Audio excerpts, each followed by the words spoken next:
Goeiemôre. Vandag praat ek weer oor Jakobus.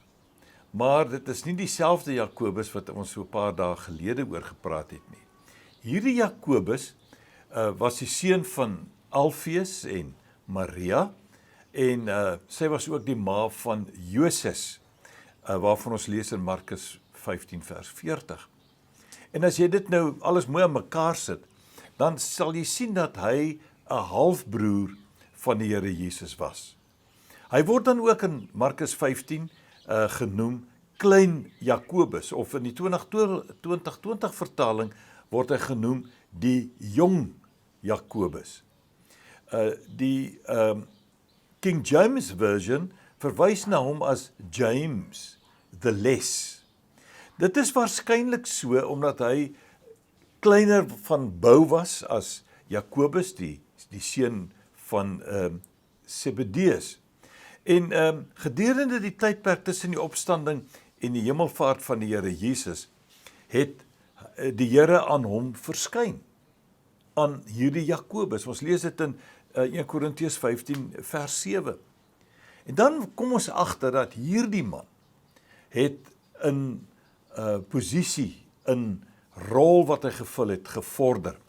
Hy het tot saam met Johannes en Petrus gevorder, waar hulle in Jerusalem in leierskap was. Hulle was ook die ouens wat vir Paulus gesien het, om te besluit of Paulus kan aangaan met die verkondiging van die evangelie. Hulle het hom eintlik toestemming gegee, om onder die heidene dan aan te gaan, volgens Paulus se eie verklaring in Galasiërs 1, daar van vers 19. Volgens oorlewering is Jakobus deur die skrifgeleerdes en die fariseërs op 'n stadium uit die tempel gegooi.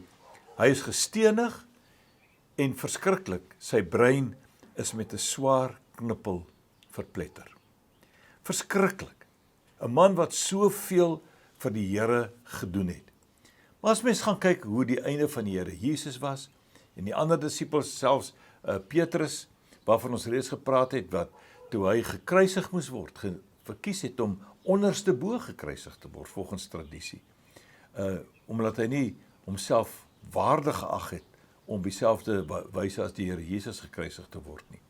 Was daar dalk vir hierdie ouens om martelaar vir Christus te wees soveel meer werd? Weet jy, ek is so bly dat ons in dieselfde tyd leef nie.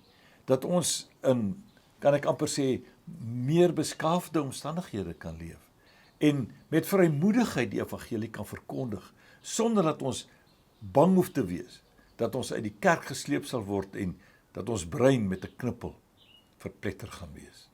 Dank die Here vir die manne wat gedoen het wat nodig was, sodat ons vandag in vryheid die evangelie kan verkondig. Ek hoop jy waardeer hierdie manne saam met my.